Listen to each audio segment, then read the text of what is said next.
Eu vou começar me apresentando. Para quem não me conhece, eu sou o professor Alexis Aragão, aqui do Unifoa, do Núcleo de Inovação, o Inova, que é um setor na instituição recente, né, Marco? A gente tem cerca aí de 1 ano e meio nessa instituição e já viemos trabalhando para o desenvolvimento científico, tecnológico e apoiando inúmeras ações dentro aqui do Unifoa. E junto comigo no setor também está o professor Marcos Casuichi, que está aqui disponível com a gente. Marco, boa tarde. Olá, Alex. Olá, pessoal. Muito obrigado pela participação de todos vocês aí. Sou professor de designer, né? Mas junto com o Alex no grupo de inovação do Inova, né? A gente foi encabido aí, nascemos quase na pandemia, para a gente gerar novos projetos para aproximação do mercado com as universidades e assim estamos fazendo. Bem, eu vi que o David Ramos já está por aí. Queria ver se ele está com o microfone já funcionando também. Queria ver se o Anderson Gobi também já está por aí.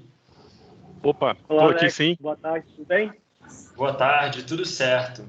Excelente, né? Nossos convidados.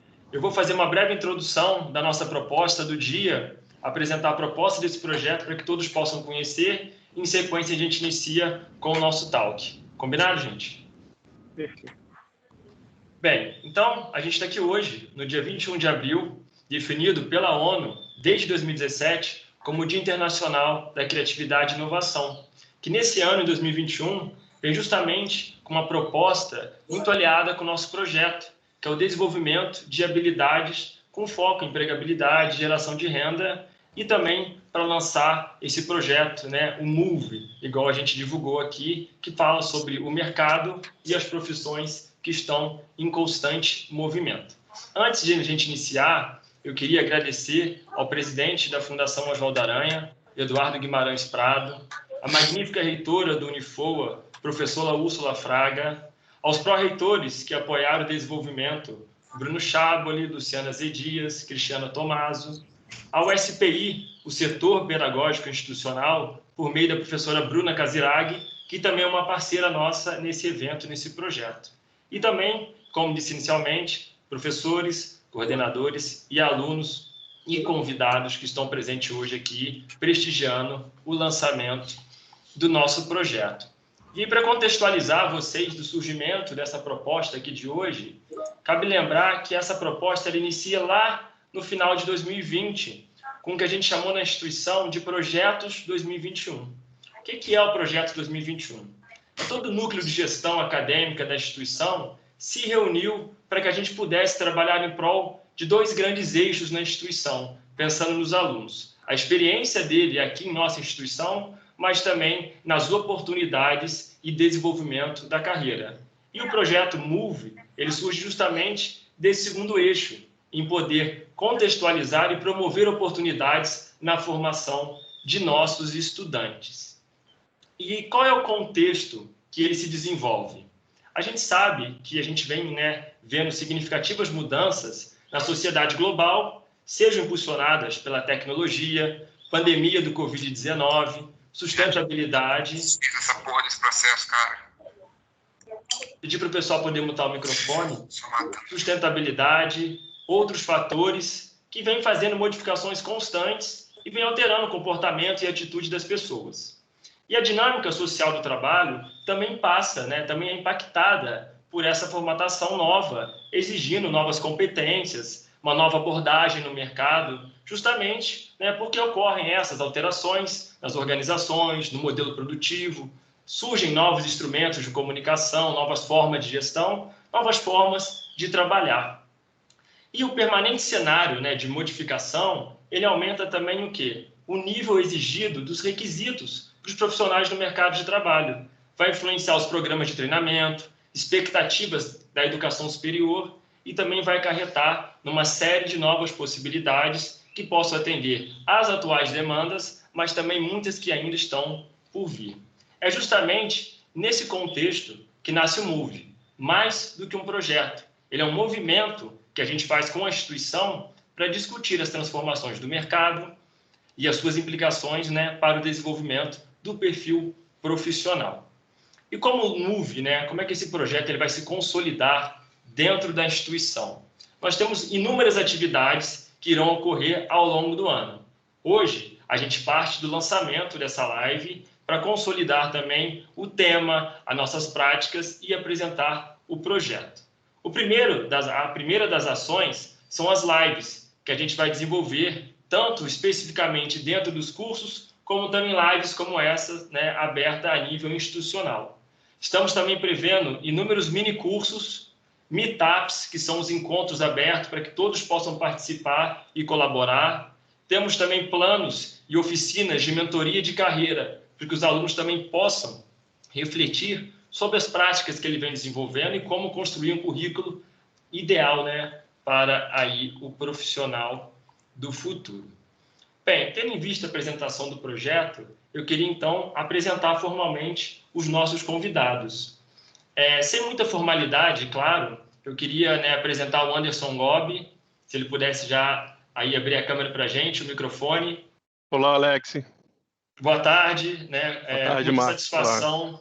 Que a gente agradece, né, o seu tempo, a disponibilidade, o interesse em somar. E acho que ninguém melhor do que você mesmo para se apresentar. Então, fica à vontade, Anderson. Conta um pouquinho para a gente quem é o Anderson. Legal.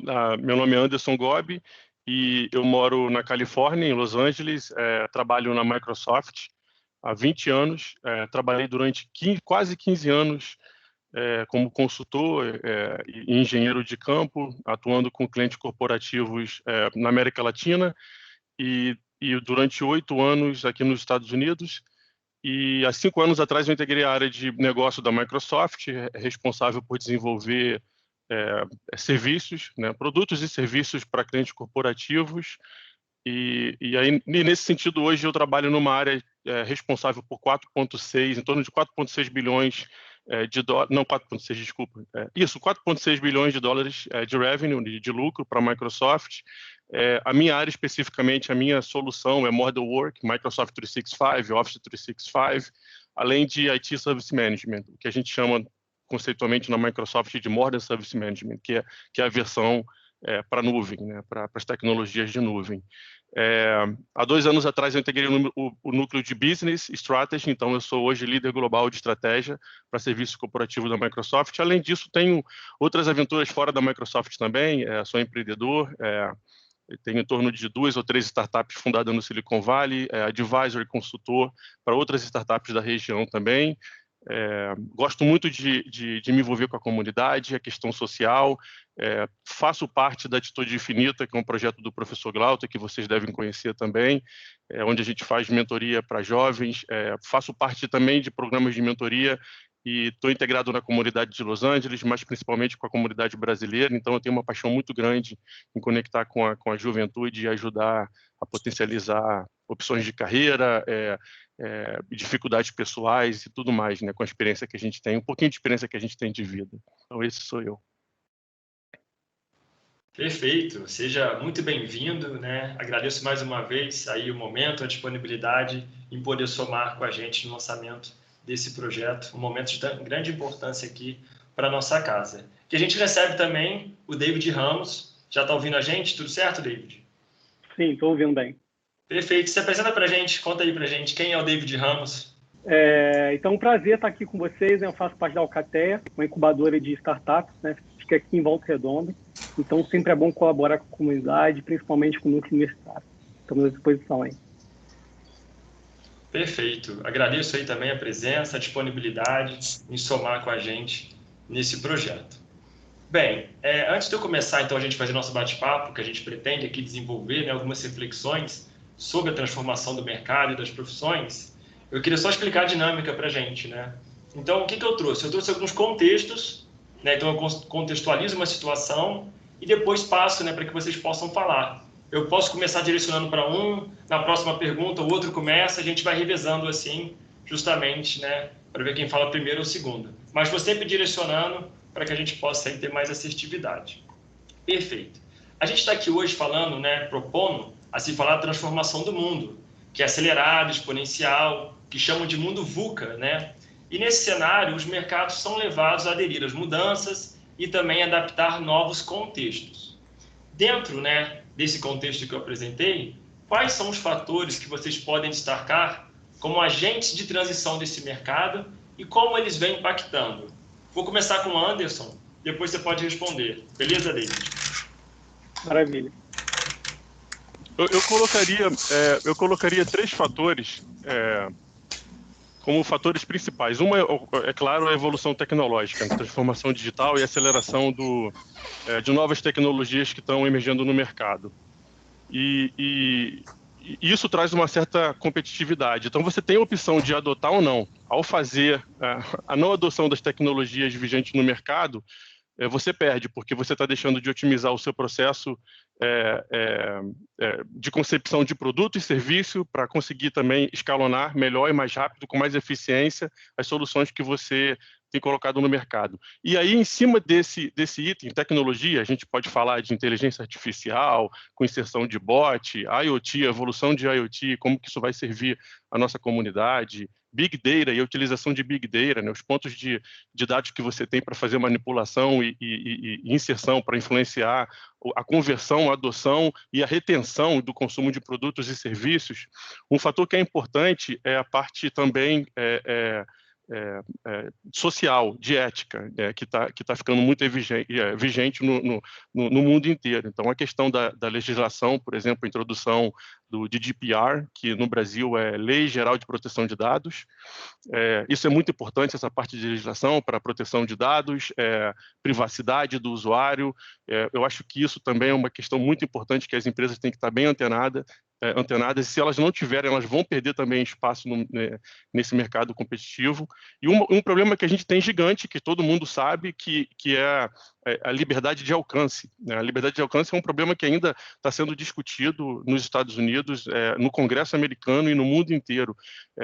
Porque a gente tem um problema quando a gente discute e confunde a liberdade de expressão com a liberdade de alcance. Né? O que a gente vê nas redes sociais, quando pessoas falam o que elas querem falar, infringindo muitas vezes leis e ofendendo pessoas, entidades, e chamando isso de liberdade de expressão, eu posso fazer isso se eu estiver num ambiente fechado, controlado, na minha própria casa. Por mais que seja errado, eu tenho o direito de fazer isso dentro da minha casa, mas eu não tenho o direito de entrar num ambiente privado, como um restaurante, por exemplo, e ofender alguém ou aquela empresa de forma a infringir uma lei. Se isso acontecer, eu com certeza serei penalizado. Então, esse tipo de controladoria ou de auditoria ou legislação, regulamentação que a gente precisa ter hoje no ambiente de tecnologia moderno não está lá. E ainda vai demorar um pouco para que a gente possa chegar lá. Até porque todos os modelos de negócio que existem da Big Tech, eles, na verdade, ganham muito mais explorando essa liberdade de alcance. E o terceiro fator que eu colocaria é a preocupação com o usuário final, com o consumidor, em relação a tudo que a gente está criando. E não só esse usuário como consumidor, que problema que a gente está resolvendo para ele, mas o entendimento do processo de conexão, empatia e definição do que é realmente importante nesse processo de definição de produto e serviço. E aí a gente tem que levantar duas questões, que é cultural e de propósito. O meu produto realmente está associado com propósito, resolver o problema daquele usuário, né? A gente vê a revolução de bancos, por exemplo, com fintech, onde tem muito mais atração para o lado da fintech do que para o mercado de banco. 60% dos jovens americanos preferem ir ao dentista do que ir a uma agência bancária. Então, hoje tudo é feito com tecnologia e a gente tem que se preocupar com isso, não só para servir o nosso mercado, mas também culturalmente no nosso ambiente interno. Como eu posso me preocupar em ampliar essa preocupação num ambiente que seja diversificado e inclusivo, né? Respeitando cultura e propósito das pessoas. Só nos Estados Unidos, 60% da força de trabalho jovem está disposta a trocar de trabalho a qualquer momento durante um período de ano, né? Então, a gente pode observar aí que é um problema sério que a gente tem que resolver também, a questão cultural e de propósito, né, das pessoas. Então, eu colocaria esses 3 pontos. Tecnologia, desdobramento da privacidade de dado e a preocupação com o consumidor, né? São os 3 pontos aí. E, obviamente, a tecnologia abre novos espaços que vão abrir novas discussões, né? Justamente nesses pontos. Com certeza. Muito bom. David, fala pra gente, que fatores são esses que você também está vendo? Como é que você acha que eles impactam o mercado? Acho que o primeiro ponto, né, que a gente tem mais expoente é a própria conectividade, né? Se a gente for pegar a questão do Brasil mesmo, o avanço que ele teve nos últimos anos do acesso à internet, isso teve um impacto fenomenal no mercado, a gente sente principalmente pelos e-commerce, por exemplo. Né? Como a gente tem evoluído e como isso tem tornado também alternativas de trabalho e renda para diversas pessoas. Então, eu destaco esse ponto da conectividade porque, assim, ainda em regiões mais afastadas e até mesmo países menos desenvolvidos, a gente tem esse desafio, né? Tanto que é o desafio já adotado pela própria Microsoft, Tesla, Facebook, para a gente realmente ter um fator igualitário, porque hoje é o que a gente não tem ainda, né? Porque acaba que a gente, em cidades mais desenvolvidas, né, a gente tem, às vezes, uma falsa impressão que todo mundo tem acesso e tá igual, e o jogo tá acontecendo para todo mundo, mas, na verdade, ainda é bem limitado e, ao mesmo tempo, a gente vê esse crescimento. Então, eu atribuo muito essa evolução, esse crescimento, primeiro, à conectividade, e depois a questão, como o Anderson citou de uma maneira brilhante, aí, a questão tecnológica mesmo. Todas as possibilidades que a gente tem hoje, principalmente nos últimos 5 anos, que a gente não tinha dimensão, que poderia impactar a nossa rotina de trabalho e principalmente a nossa rotina de vida. Perfeito. E acho que, assim, como os dois trabalham, né, com startup, né, fica muito evidente essa questão da solução de problemas, né, seja pela tecnologia, seja pela a questão, né, dos problemas que surgem, mas as empresas estão buscando cada vez mais essa igualdade, né, David? Acho que esse ponto que você traz para a gente, a busca do cliente, mas também de uma sociedade mais igualitária, né, de trazer benefícios para aqueles que ainda não têm por meio da tecnologia, né? Eu vejo muito isso claro, né, no posicionamento, nas ações também das startups. Muito bom, gente, essa reflexão que a gente fez. E aí, isso obviamente, né, muda o mercado e muda também a questão, né, dos empregos, do mercado, né, no sentido das profissões. Hoje a gente tem um ponto que a gente discute muito aqui na instituição, que é o seguinte: estamos formando, né, profissionais para empregos que não surgiram, com tecnologias que não foram inventadas, para problemas que ainda não existem, né? Isso cria, né, uma modificação, isso cria como a gente vai formar um indivíduo para um cenário que é desconhecido. Então a gente fala, né, que muitos dos empregos ainda não existem. Quem dirá as habilidades necessárias para esse emprego?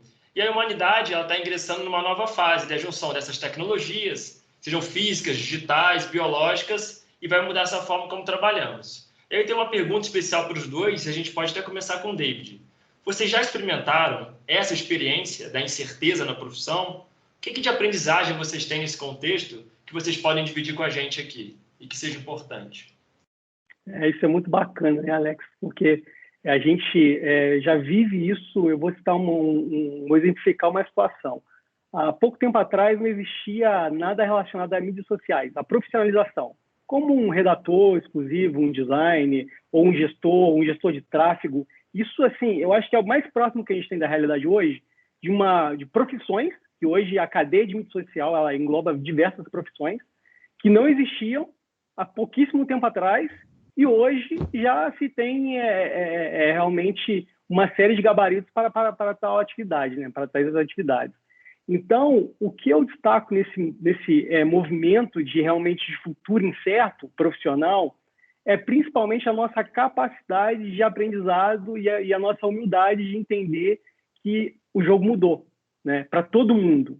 E isso é bom, porque, ao mesmo tempo, o mercado se abre, você tem possibilidades de galgar uma profissão nova ou de ter umas relações mais específicas, mas, ao mesmo tempo, é um questionamento que eu tenho, até mesmo para os novos profissionais e principalmente para a academia, é que nessa reflexão mais forte de adaptação, porque assim, quando você vai lidar com um futuro incerto, a grande questão não é o que você deve se preparar para tentar adivinhar o futuro, mas sim a sua capacidade de reconhecer aquilo ali e falar, eu vou ter esse desafio e eu tenho que me esforçar para superar isso. Então, acho que o maior desafio que a gente tem daqui para frente, é que eu vejo tudo isso, todos os dias no mercado, é realmente a humildade. Eu tenho que aprender.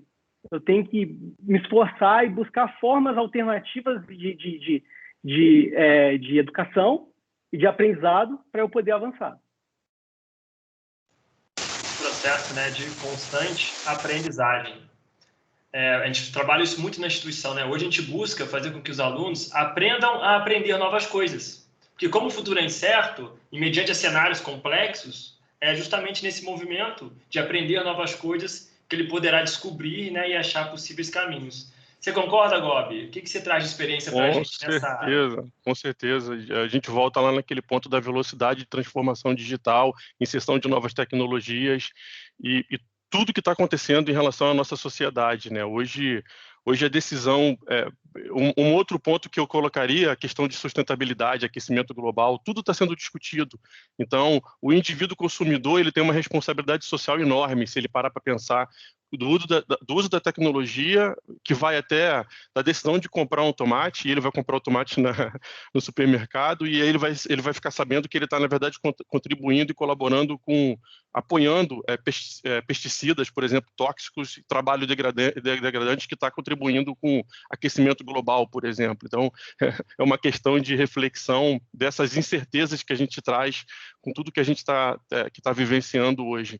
Eu tenho um exemplo prático que é a nossa startup que a gente fundou aqui nos Estados Unidos em 2017, alguns anos atrás, que é a Flitar, que era um app de relacionamento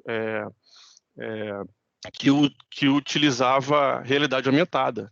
Então, é uma coisa bem inovadora. Em 2017 foi quando a Apple, no final do ano, lançou a primeira API de realidade aumentada para conectar com o telefone. Então, a gente estava, na verdade, antecipando até o que eles estavam fazendo em relação ao mercado. E aí tem esse é o exemplo, Alex, onde a gente está antecipando a tecnologia sem realmente estar resolvendo um problema, né, do nosso usuário, da nossa audiência. A gente criou uma tecnologia acreditando que seria fácil de resolver problemas que a gente não conhecia.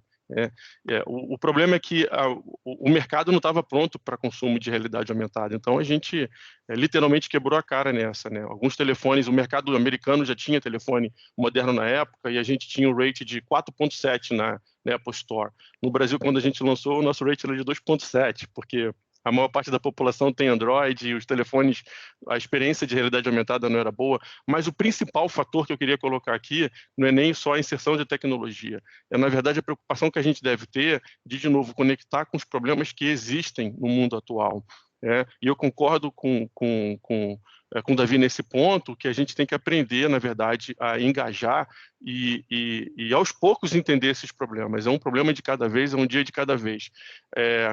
Quando você faz isso, torna o problema do seu usuário, do seu cliente ou do seu público-alvo parte do centro do seu business model, né, do seu modelo de negócio, fica mais fácil de identificar, de modelar o seu negócio e de identificar quais são as estratégias para serem executadas. Alguns modelos vão começar com um produto e com a tecnologia, mas se a gente não tiver a habilidade de rapidamente identificar quais são os problemas que essa tecnologia pode ajudar a resolver ou até antecipar os problemas que a gente pode ter no futuro, aí a gente perde realmente o mercado, né? Então, com a utilização de realidade aumentada, a gente teve essa experiência, e eu falo mais, a realidade aumentada vai ainda dentro do mixed reality, realidade virtual, realidade aumentada e tudo mais, vai virar commodity. Eu tenho certeza que vai ser inserido num contexto de usabilidade de consumo no futuro, mas a gente ainda não está lá, a gente está andando. E é lógico que de tecnologia que a gente usa smartphone, ou então óculos especializados com realidade virtual, isso vai converter e vai evoluir para wearables e depois biotechnology também. Então, com certeza é uma coisa que a gente vai ver também avançando no futuro. O ponto principal, de novo, é como a gente resolve o problema da sociedade, do usuário, das pessoas com as tecnologias que estão disponíveis hoje no mercado. Eu vou até aproveitar o gancho já para até trazer um outro tópico de discussão para a gente. A gente falou da tecnologia, falou dessa questão de aprender novas coisas, e a gente sabe que com a mudança do mercado, algumas profissões vão surgindo, outras podem se estagnando, e fala muito hoje também de algumas profissões que podem desaparecer, talvez com o tempo, algumas funções ou profissões que vão se alterar completamente. É possível fazer uma lista de algumas dessas profissões que tendem a ganhar, né, talvez a participação no mercado e explicar o motivo de cada uma? Pode começar. Perguntando das que vão desaparecer ou aquelas que vão surgir? Daquelas que tendem a desaparecer e por quê? Pode começar o David respondendo. Eu acho que assim, né, o Alex, eu acho que a gente tem desaparecer, né? Ou a gente pensa num futuro, um passado que profissões como sapateiro, capoteiro, pessoas que tinham trabalhos mais manuais iriam desaparecer e hoje você tem uma reação inversa, né? Você tem esses profissionais bem valorizados, né? Com um status realmente de artistas aí, sem tirar uma parcela da população que ainda mais no grande centro, que o fluxo é gigantesco e isso ocorre muito. Eu acho que isso vai variar muito em função da localidade, né? Eu acho que você taxar que tal profissão vai acabar, assim, isso tem uma questão muito cultural muito forte, questão de localização. Eu acho que a grande questão aí não é o que vai acabar, e sim o que vai se transformar. Eu acredito que é um processo de transformação. Por exemplo, um advogado, hoje, ele tem que fazer consultas, hoje praticamente faz todo o processo digital online, né? Então, assim, a profissão não acabou. Pelo contrário, a gente tem mais advogados, assim como médico. Então, assim, eu acredito nessa transformação, nessa pluralidade, mas não nessa extinção, tipo, isso vai acabar, vai ser substituído por isso, entendeu?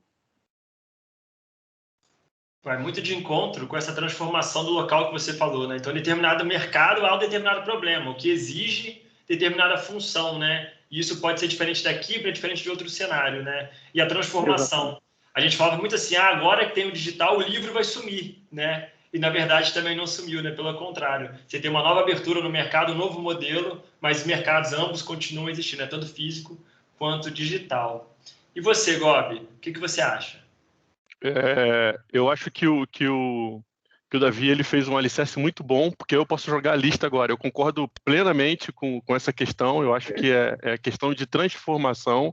A tecnologia ela vem para agregar. Então, se a gente conseguir se reinventar com os desafios do mundo moderno, a gente consegue utilizar a tecnologia a nosso favor. Mas aí eu vou jogar a listazinha aqui só para a gente jogar uma pimenta aqui. Por exemplo, agente de viagem. O que vai acontecer com a agente de viagem no futuro, né?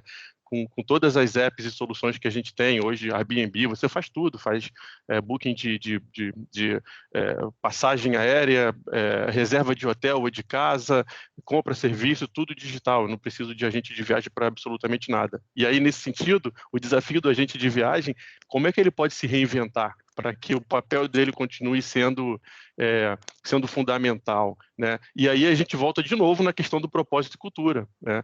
Ninguém pode fazer nada melhor do que o agente de viagem, que culturalmente conhece o lugar, que pode me dar dicas específicas e melhorar a minha experiência como usuário dessa viagem. Então, essa transformação é necessária.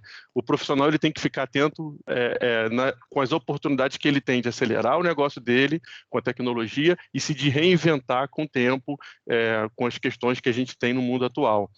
Outra, carteiro, por exemplo. Quem é que manda hoje correspondência, carta? Não pacotes de entregas, mas carteiro, aquele que leva a cartinha para alguém. Acho que tá cada vez mais em evidência que vai desaparecer. Juiz de futebol, o Rá tá aí, né, para provar que dá para fazer alguma coisa.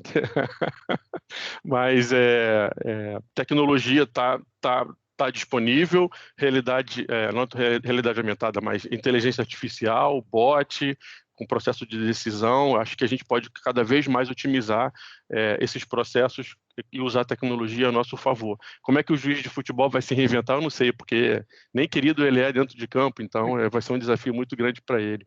Telemarketing é outra também, né, com inteligência artificial, bot, cenários de fintech e banktech.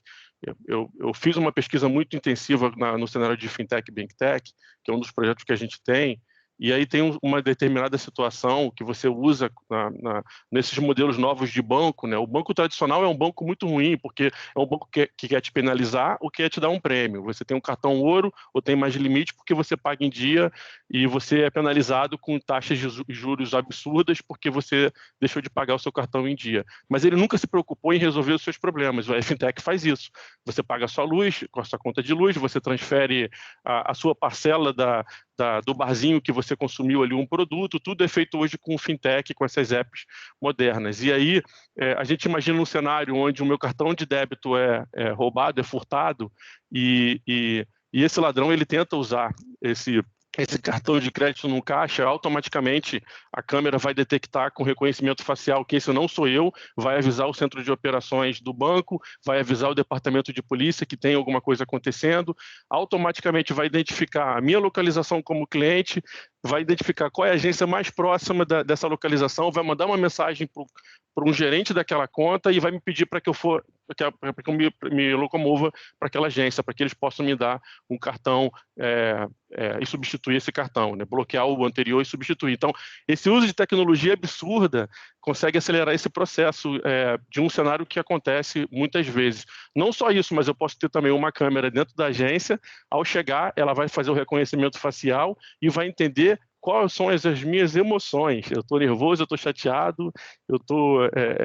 o que eu estou? E isso vai para o dashboard do gerente de conta e ele fala, cara, esse cara está nervoso, então o script que eu vou usar é esse agora para lidar com esse cliente. Então, esse é um exemplo de cenário do que a tecnologia pode fazer no comportamento e no consumo de produtos e serviços, mas eu tô com o Davi, ele resumiu bem, né? Acho que a gente tem que se reinventar e transformar junto com a tecnologia.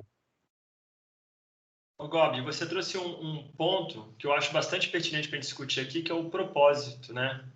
A gente viu que entre tantos caminhos que existem, um não pode ser negligenciado, né? A gente não pode continuar explorando o planeta da maneira como a gente veio fazendo. E aí cresce muito, né, os ODS, Objetivos de Desenvolvimento Sustentável, né? É a ONU colocando, né, os países no pacto das necessidades globais e do melhoramento. Isso fica muito evidente, mas ainda há muita empresa que fica só no quantitativo, né? Ou seja, ainda só está no discurso. E aí eu tenho até uma pergunta para os dois e o David pode começar respondendo. Na questão do propósito, vocês acreditam que o fim é o propósito e o lucro é o meio? Ou seja, daqui para frente tem de se trabalhar mais propósito e menos o quê e os negócios vão modificando? Por que vocês acham? Então, Alex, assim, eu acredito que a gente está vivendo uma transformação geracional muito intensa, isso no mundo inteiro, né? E muito em função das próprias redes sociais, né? E quando a gente começa a olhar mais, como o próprio Anderson já citou de maneira bem específica e interessante, que é o quê? Você realmente se preocupar, ter um mínimo de empatia com o usuário. E o usuário deixa de ser usuário e agente. Então, quando você começa a olhar pessoas, não números, né? Isso muda tudo, porque assim, você está muito intenso, preocupado em resolver um problema. Eu entendo que uma empresa grande, uma empresa antiga, mais estruturada, isso é extremamente complexo, porque ele já tem uma metodologia, ele já tem um compromisso com o mercado que, às vezes, impede ele de fazer determinadas ações, como essa, como a gente tem visto. Mas, ao mesmo tempo, o que faz mudar isso, no meu ponto de vista, é mobilização social, mobilização popular. A gente só consegue, hoje você vê, igual vamos citar um caso mais recente do Carrefour, que teve um problema com vários problemas, na verdade, né? Com a própria segurança, com a questão do cachorro e tal. E ali você vê situações que grandes empresas como ela, no passado, cara, isso não iria impactar na bolsa, nas ações, não iria impactar na imagem dela, porque se resolvisse esquecer muito rápido. E também não era considerado pela população. Hoje não. Hoje tem um impacto financeiro. Então, quando você tem impacto financeiro de cima para baixo, tudo muda. Então, a gente acredita nessa mobilização sustentável, de você ter mais empatia com o seu usuário, tratá-lo realmente como uma pessoa, assim como as fintechs vem fazendo de uma maneira maestral, né? A gente já citou aqui, o Anderson já citou essa comparação de um banco tradicional e uma fintech, e o principal ponto que você vai ver em qualquer pesquisa é o quê? Atendimento. Atendimento.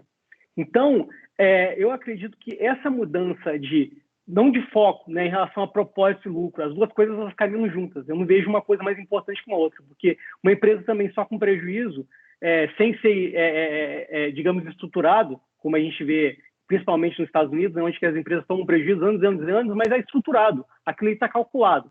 Então, quando você tem essa questão também, o foco também ser do lucro e também do propósito, é uma coisa só, que é o quê? Que é resultado. E hoje faz parte do resultado você ter preocupações sociais e sustentáveis no seu pilar, tanto comercial como social, e além de marketing também.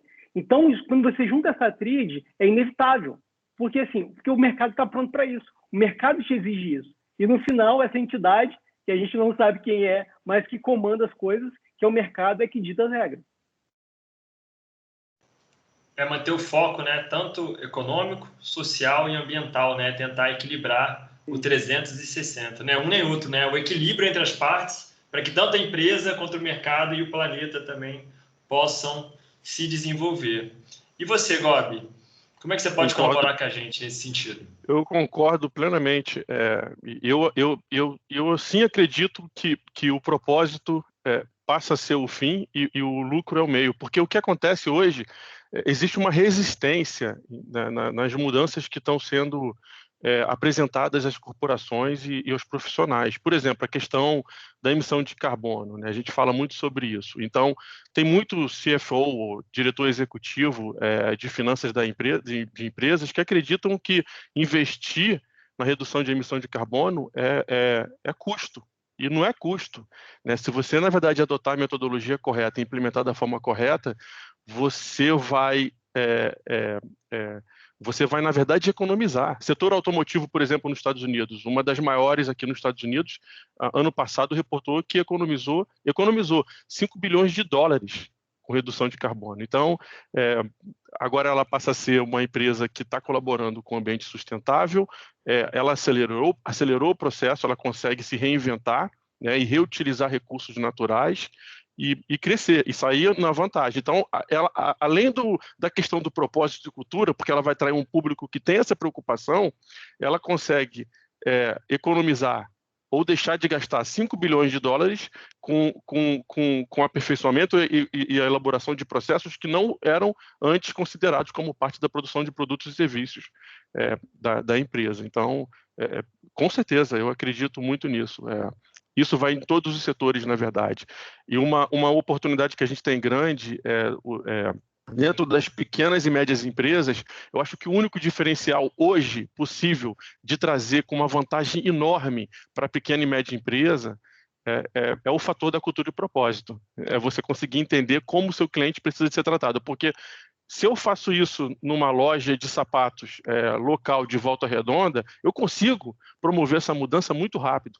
Eu fazer isso com uma multimarca internacional que já tem uma responsabilidade de lucro enorme é muito difícil, é muito arriscado. Então, e demanda de muito tempo, de muito investimento para que essa mudança seja global, né? Seja escalada globalmente. Então, eu acho que todo o ecossistema tem que se preocupar com essa questão do propósito em relação à tecnologia, inclusão, diversidade, sustentabilidade e tudo mais que está sendo apresentado no cenário atual. Excelente. Eu trouxe uma outra proposta para a gente poder discutir aqui, e acho que tem tudo a ver com o que a gente está discutindo. Eu trouxe até um dado, que ele é de outubro de 2020, do Fórum Econômico Mundial, que publicou um relatório chamado The Future of the Jobs, né? Ou seja, o futuro dos trabalhos. E nesse relatório ele vai concluir, né, que as mudanças que adviram da Covid fizeram, né, que o mercado mudasse rápido. E o que esperava, né, ou seja, que considerava o futuro do trabalho, ele já está no presente. E aí, uma vez que a pandemia, evidentemente, acelerou o processo tecnológico, no olhar de vocês, o que de grande está por vir? O que a gente pode esperar de impacto para os próximos anos? Ou o que mais podemos esperar da tecnologia? Qual a orientação que vocês têm sobre, né, o que esperamos para o futuro? Pode começar você, David.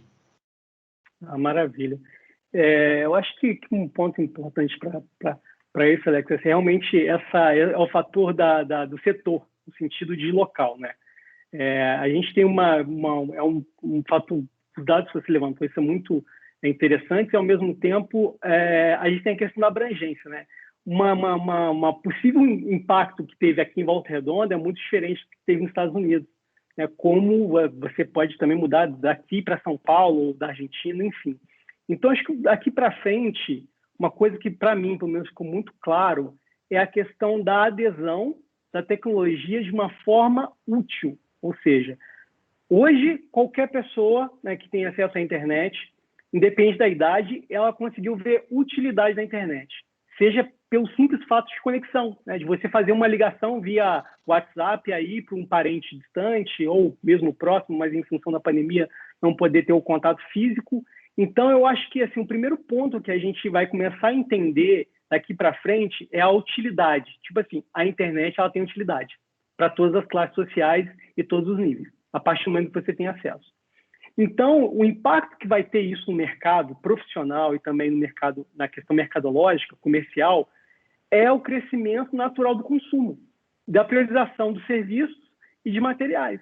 Então, a partir daqui para frente, como os dados já têm assim, sido crescentes em termos de consumo de delivery de farmácia, supermercado, própria alimentação, bens e serviços. Então, a gente começa a identificar isso de uma maneira assim, muito mais possível, né? Além do próprio trabalho remoto, né? Que eu acho que assim, dessa vez realmente foi incorporado no mundo, né? De uma maneira forçada, mas hoje é possível. A gente mesmo, como uma empresa de tecnologia, a gente tinha o trabalho 100% presencial. Hoje, independente da pandemia, de passar, o que acontecer, a gente adotou o sistema híbrido, até mesmo para que a gente possa ter atuações de profissionais fora da região, entendeu? A gente tem uma startup hoje incubada, que é o Farejeiro, que ela atua exclusivamente no varejo, de alto fluxo, que é farmácia, posto de gasolina, supermercados. Então, a gente sentiu, e são normalmente empresas lideradas por empresários mais idosos, né, que assumiram dos pais, já vem um negócio de família.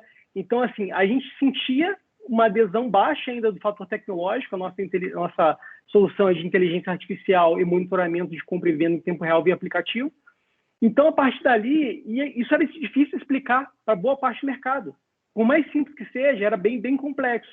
E hoje você já vê um esforço de entendimento desse empresário. Por quê? Porque ele usa o WhatsApp no dia a dia dele, né? Ele se comunica, ele já faz negócio ali e ele já começa a incorporar isso no negócio dele de uma maneira mais aberta. Então, a minha interpretação daqui para frente é realmente essa abertura de mercado, seja para os próprios empresários e também para as profissões, entendeu? Não só a tecnologia em si, mas explorar todo o potencial que ela tem, né? É o que o Gob falou no começo, você tem a realidade ali virtual aumentada, ela entra. Me lembra muito, né, uma questão chave que todo mundo viu, era o óculos do Google, né? Que se falava no óculos do Google, vai usar, e na prática, assim, pelo menos aqui no Brasil não vem ninguém usando isso, né? Então não basta ter tecnologia, mas é como ela penetra e modifica a forma de se relacionar, comunicar, aprender, interagir, né? Qual é a penetração, o impacto social que ela tem. Então, nossa visão ficou muito clara e bastante interessante. E você, Gob? Pô, vou pegar até o seu gancho aí do óculos do Google, né? Porque, de novo, eu volto no problema. A habilidade número 1 do futuro é isso, a habilidade de resolver problemas. Se você tem o óculos do Google, eu vou criar os cenários fictícios aqui que eu gosto de criar, e você está andando no centro de Volta Redonda, você precisa de comprar um remédio, e com o óculos de realidade aumentada, só de olhar para as farmácias, automaticamente você consegue entender qual é o tempo de espera daquela farmácia na fila, e ele te dá também informação de se tem o remédio que você está procurando e qual é o valor desse remédio. Então você tem uma experiência virtual com realidade aumentada que vai resolver o teu problema. Agora sim, então eu tenho um problema, eu tenho que comprar um remédio para casa. Então, se esse processo vai acelerar, porque literalmente hoje eu tenho que entrar em 5, 6 farmácias para fazer a pesquisa, saber onde eu vou comprar, né? E se tiver muito cheio eu não tenho tempo, porque eu estou correndo. Então, se a tecnologia for aplicada para resolver o problema que esse usuário tem, aí ela está sendo bem aplicada. Eu acho assim, a pandemia ela veio para acelerar alguns processos. Eu destacaria 3. Uma, que é a aceleração do trabalho remoto, que o Davi mencionou aí muito bem. E eu acredito, perguntando, vai ficar remoto? Eu acredito no modelo híbrido também. Eu acredito que a gente precisa, sim, da interação humana. Então, vai existir a necessidade de continuar indo para o escritório para interagir com pessoas, mas o modelo híbrido, para mim, ele é o mais sustentável a longo prazo. Na verdade, esse modelo híbrido ele já teria que estar disponível para a gente há muito tempo, né? Com a pandemia, forçou a gente a hoje estar aqui com 200 pessoas assistindo, isso através de uma tecnologia que provavelmente há 1 ano atrás, há 2 anos atrás, não era usada da forma que está sendo usada hoje, né? Então, isso é uma questão muito importante. E esse modelo de trabalho remoto, ele deveria ter sido aplicado há muito tempo já. O modelo de trabalho que a gente tem que se deslocar para ir para um ambiente de trabalho, ele veio com a Revolução Industrial, a necessidade de fabricar produtos, de trabalhar, de colocar a mão no produto. Hoje em dia, a maior parte do trabalho que você tem nas corporações ou em qualquer tipo de empresa é feito no computador. Você vai para o escritório para colaborar virtualmente. Então, por que você não pode fazer isso de casa? É lógico que tem as questões, uma delas levantada pelo Davi, como a questão da conectividade, da qualidade de conexão que você tem que ter para conseguir promover esse trabalho, mas isso aí para mim é essencial. A segunda é a aceleração da transformação digital. Isso é uma coisa que vai acontecer espontaneamente, vai acontecer muito rápido. O próprio exemplo do Davi, de novo, está falando exatamente disso. Como é que você pode modernizar um modelo de negócio com transformação digital, com inserção de inteligência artificial, inserção de bots, relatórios específicos para você conseguir entender tendência de negócio e adoção de produto, retenção, seja lá o que for. E a terceira é a automação. Acelerar também o processo de automação. Acho que isso vai acontecer também e é muito importante. Dentro desses 3 pilares, eu destacaria de novo como skill número 1, como habilidade número 1, a habilidade de resolver problemas. Então, se você trabalha na área de negócio, você tem que ser muito bom em resolver problemas de negócio. Se você trabalha na área de tecnologia, você tem que ser muito bom em resolver problemas de negócio também, né? A tecnologia por si só não vai fazer muita coisa. Você tem que realmente resolver o problema do seu persona, do seu público-alvo. A habilidade de trabalhar com pessoas também é uma coisa que está em evidência, pela questão, de novo, do propósito, da cultura, da empatia, de você conseguir extrair daquele usuário, daquele negócio, o que realmente você tem que converter como investimento do produto ou serviço que você está prestando. E a habilidade de adotar rapidamente tecnologia que está sendo desenvolvida ainda. Então, é se desafiar, grow mindset, tentar e falhar, até você conseguir se ajustar àquele modelo de tecnologia e inserir. Porque se você ficar para trás, você vai perder, né? O mundo está andando muito rápido, e as tecnologias estão sendo absorvidas e utilizadas em todo o modelo de negócio que a gente vê hoje no mundo inteiro.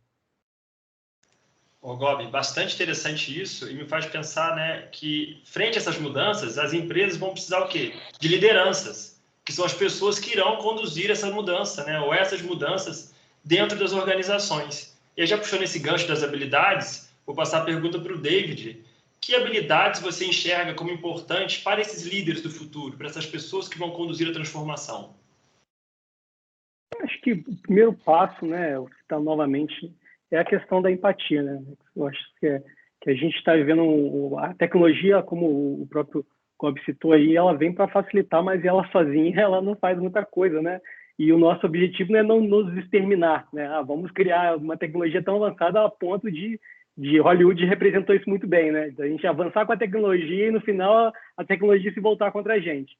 E eu acredito que assim, o primeiro ponto é essa questão da empatia. A gente está vivendo momentos de muitos extremos e isso está refletindo muito no ambiente de trabalho. Está dificultando muito a vida de muitos gestores e até mesmo líderes de juntar equipes que antes tinham as suas divergências, mas hoje ele passa boa parte do tempo basicamente tentando amenizar essas divergências para que as pessoas possam trabalhar juntas. Então, assim, a grande questão do líder hoje em dia não é só a questão dele com o liderado, mas sim ele com a comunidade interna, com a equipe de trabalho dele. Seja uma equipe pequena ou grande, a dificuldade hoje maior que ele tem é de colocar a equipe em si rodar bem, rodar satisfeita, independente das diferenças. Então, acho que assim, e a questão tecnológica, a questão de aprendizagem, isso já está implícito, já é o mínimo que um profissional tem que fazer. Mas acho que o maior desafio de um líder hoje é colocar a equipe dele para rodar com tanta diferença e com um mundo tão polarizado. A tecnologia não é o verdadeiro fator disruptor em si, né? Que faz o Uber crescer não é só a tecnologia, né? Mas é a má prestação de serviço, quem está prestando serviço, né? Tudo isso. Mesma coisa com o Netflix, né? Ou Airbnb. Toda a dificuldade que o mercado apresenta, as empresas estão saindo na frente, elas estão oferecendo essas soluções, né? Eu vou buscar trazer um movimento dialético aqui, né? A gente está numa academia, é importante fazer um contraponto, né? Ou seja, toda tese tem uma antítese que gera uma nova síntese. E a minha pergunta é, em meio a tantas mudanças, né? O que não muda? O que permanece na visão de vocês? O que não vai mudar? Pode começar você, Gobi. A pergunta é o que não vai mudar em relação ao que de novo a posições de trabalho ou no mercado, com as tendências das mudanças, né, das profissões, o que você acha que não muda, o que se permanece ainda nas profissões? Professor não muda, a gente precisa de professor, né? Eu acho que acho que professor jamais vai poder ser substituído por um bot. Você pode sim aprender muita coisa hoje na internet. Eu acho que a inteligência artificial vai acelerar esse processo, mas essa habilidade de conectar com empatia de novo, né? E é uma habilidade que o professor tem que ter também, conectar com empatia no público-alvo ali, entender qual é a necessidade, quais são os problemas que o aluno tá hoje vivenciando.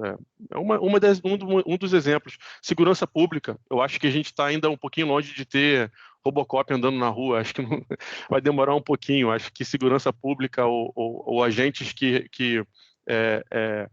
de leis, né, policiais e seja lá o que for, acho que ainda vai demorar um pouco para chegar lá, eu acho que isso não muda. Profissionais da área de saúde é um grande exemplo, psicólogo, terapeuta, e outros profissionais também da área de saúde que a gente precisa no dia a dia.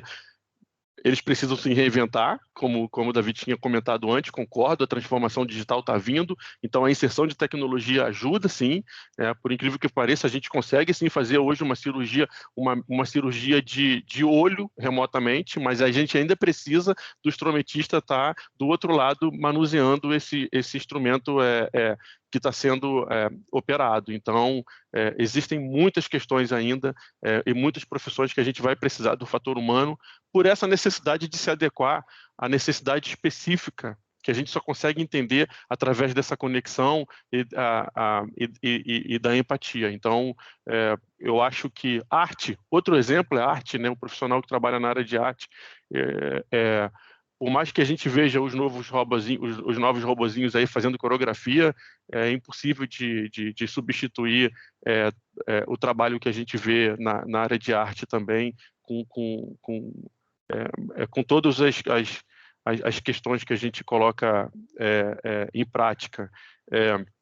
Eu estava assistindo um documentário esses dias na HBO e o rapaz ele falava que se você todo dia fizer alguma coisa, ele tinha um jardim e o jardim estava vazio, então o propósito dele era todo dia ir nesse jardim e fazer alguma coisa diferente, né? E todo dia ele abria a janela e observava aquele jardim. E o único propósito que ele tinha com aquele jardim era fazer coisas imperfeitas. Então eu vou colocar uma flor de uma cor, eu vou colocar uma grama, e essa imperfeição no final se torna uma obra de arte, uma experiência única para ele. Então eu acho que só o ser humano tem capacidade de conseguir se adaptar e entender qual é o propósito, como que aquilo vai conectar e fazer bem para aquela pessoa. E eu acho que essa é a essência de produto, serviço, de tudo que está acontecendo no mundo com o avanço de tecnologia. Eu concordo 1000% com o Davi quando ele fala empatia. Empatia sempre está no top da minha lista. Empatia para a gente conseguir entender propósito e cultura. Aceleração digital, tecnologia está lá. A gente precisa também de usar, mas se a gente não souber usar considerando esse ponto específico, não dá certo. A maioria das vezes não dá certo. Perfeito, gente. Nosso papo está muito bom, né? A gente tem um tempo, tem que encerrar, né? Porque senão a gente ficava aqui, né, discutindo isso por muito tempo. Eu vou dar um recadinho para o pessoal que está aqui assistindo a gente e depois faço uma última pergunta para a gente poder encerrar. Aos alunos que estão participando, esse evento vale hora de atividade complementar. Vocês podem ver aí no chat, tem um linkzinho. Vocês podem registrar a participação, avaliar o evento. A validação da hora é feita por meio, né, do formulário de cada curso. Então, vocês podem registrar a presença aqui no evento, avaliar por meio desse formulário, mas depois necessário lá na secretaria pegar isso para validar a hora de vocês. Tá? Para a gente fechar aqui, então, uma questãozinha final. Que outras recomendações vocês podem deixar para os nossos alunos, justamente, né, fechando nosso tema, em relação ao futuro do trabalho?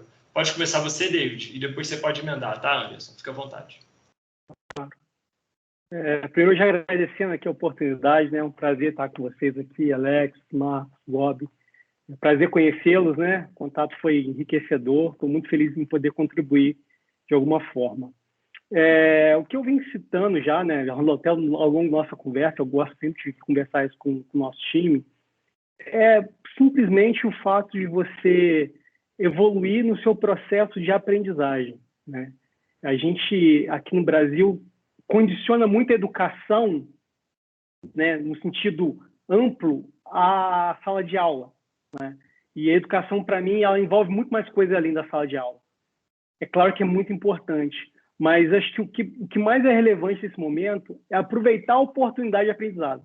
Por exemplo, para quem hoje está fazendo a faculdade, faz bem feito, né? Se dedica, se interage, se integra, se entrega também, né? Eu acho que a gente, brasileiro, não tem uma relação muito boa com a questão própria estudantil, em função de todo o nosso histórico também, né? Mas eu acredito que o que tem que ser refletido no momento é a dedicação do hoje. Se está fazendo um curso, se dedicar, se integrar e se atualizar sempre. Eu acho que independente da profissão, do curso que cada um escolheu, é pro resto da vida. Nunca mais a gente vai parar de estudar e isso é um processo contínuo. Então, assim, mais do que nunca, é algo que a gente nunca mais vai abandonar, vai ser os estudos. Seja na academia, seja fora, seja de uma maneira indireta, mas esse é o nosso processo pro resto da vida. Bom, e posso emendar direto, Alex? Então, fica à vontade. Também queria agradecer o convite, muito bom. Por favor, me convidem para mais. Adorei a oportunidade e a experiência. Obrigado, Marcos, Alex. Prazer em te conhecer, Davi. Depois vamos bater um papo, que tem muita coisa bacana aí que você falou que eu queria explorar algumas oportunidades de negócio contigo aí depois também. Eu acho que o que fica para mim é o seguinte. Recomendação para o pessoal que está na live. Gary Vee, não sei se vocês conhecem Gary Vee, eu gosto muito desse autor, ele é muito bom, ele fala muito com o jovem. E aí, em cima de tudo isso que o Davi falou, o Gary Vee ele tem uma filosofia de vida para jovens, onde ele fala que dos 20 aos 30, você não tem que ter compromisso com absolutamente nada em relação ao seu futuro profissional. Você tem que tentar, você tem que falhar, você tem que experimentar. Não fica parado, não tenta uma coisa só. Faz o máximo que você puder, erra, perde tudo, ganha de novo, para você crescer profissionalmente. Dos 30 aos 40, você vai se estabilizar, você vai conseguir se definir nesse mundo e crescer exponencialmente no mercado que você decidiu investir. E aí, dos 50 para frente, eu espero que você esteja apto a curtir um pouco da sua vida e tudo que você colecionou. Mas não para, eu concordo com o Davi, aprender é muito importante. Foca nas redes sociais ou nas fontes de conhecimento que vão te ajudar e vão colaborar com o seu crescimento, né? Não sou muito fã de rede social, eu não vou mencionar o nome aqui, mas eu prefiro realmente focar onde eu tenho a oportunidade de aprender, né? E não de consumir opiniões que não são especializadas no assunto. Então, investe nesse tempo, cria esse hábito de conhecer, de aprender, de tentar, de falhar e de crescer profissionalmente na área que você deseja. Sonha e muda esse sonho toda vez que você tiver a sua oportunidade. Sai de casa, sai de casa o mais rápido possível e vai experimentar o melhor da vida. Se você tem essa dúvida na sua cabeça agora, jovem, e está na hora, você já está na idade de crescer, faz isso, vai realmente viver, cai em cima daquilo que você deseja fazer. Agora é a hora de aprender, de errar e de crescer profissionalmente. Então, essa é a hora. Chega aos 30 anos com uma coisa muito boa, olha para trás e fala, valeu a pena a jornada e eu estou feliz com o que eu acumulei de conhecimento e experiência. Eu acho que a mensagem que fica é essa, Alex. Excelente, muito boas colocações, excelente debate que a gente teve aqui hoje. Vou ficar, assim como o pessoal do chat, com gostinho de quero mais. Vamos ver se a gente combina uma volta depois com o tempo, para poder estender um pouco, quem sabe com o tema um pouquinho mais afunilado, né? Pena que a gente tem um tempo para cumprir. Então, eu queria agradecer demais ao Gobi, ao David, pelo tempo, disposição, conhecimento, com essa energia que vocês trouxeram para cá, né? Acho que esse debate que a gente fez, esse resultado que a gente construiu aqui hoje, é de aprendizagem para todos. Seremos eternamente gratos aí. Depois eu faço contato com vocês, né, por algumas questões aqui da FOA. Queria agradecer também, né, a FOA, a Unifoa, por incentivar esse movimento de conscientização, reflexão sobre essas transformações da profissão, do mercado, que é de grande pertinência, né, para os nossos alunos também. Aos outros setores que colaboraram aqui, como o SPI e da gestão lá no Projeto 2021, dessa instituição que busca fazer esse movimento, e também, claro, aos professores, alunos e comunidade externa que puderam aqui nos prestigiar no lançamento de um projeto que nos enche de orgulho. E o primeiro resultado dele já traz muito disso, né? Grande satisfação.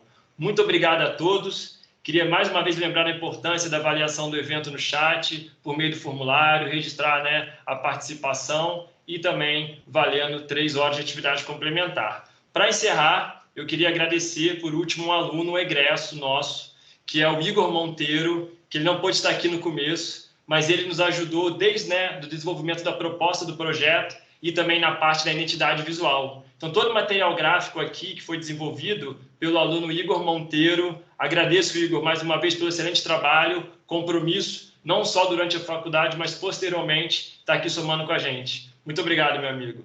Boa noite a todos e até a próxima. Um abraço, gente. Fiquem com Deus. Pessoal, muito obrigado também pela participação. Tchau, obrigado. Aí. Eu só não interrompi porque estava muito gostoso a conversa, então vamos que vamos. Na próxima a gente dá vontade de fazer 1, 2, 3, 4 aí do nosso encontro. Grande abraço, pessoal. Show, gente. Um abraço.